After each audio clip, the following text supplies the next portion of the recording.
Hey, what's up guys? Mike Fix It back here again, giving you an update to the DIY garden build slash rebuild.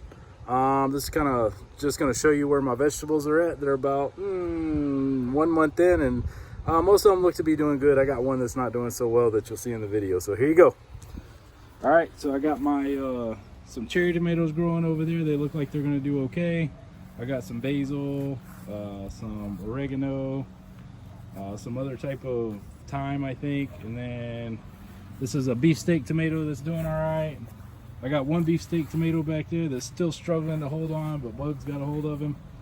My pepper plants are not doing so well. They got some kind of disease or something, but luckily they're isolated to this garden, and this is the only garden that's not really doing well. So another reason to separate your gardens in case you have something like that happen. So this is some type of surprise plant. I don't know what it is. I just transplanted it into that pot. It looked like it was some type of squash, so I decided to leave it in there. Might be a weed. If you know what it is, comment in below.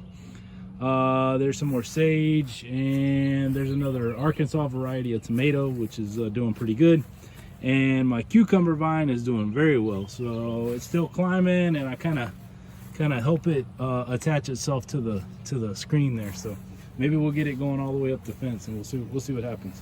Here's some more beefsteak tomatoes. They're doing all right.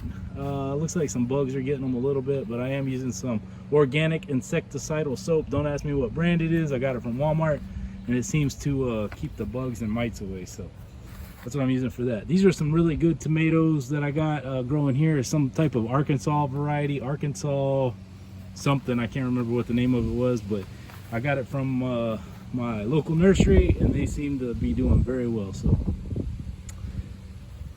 there you go. There it is. Hope you enjoy, and hopefully we can get some vegetables out of this thing.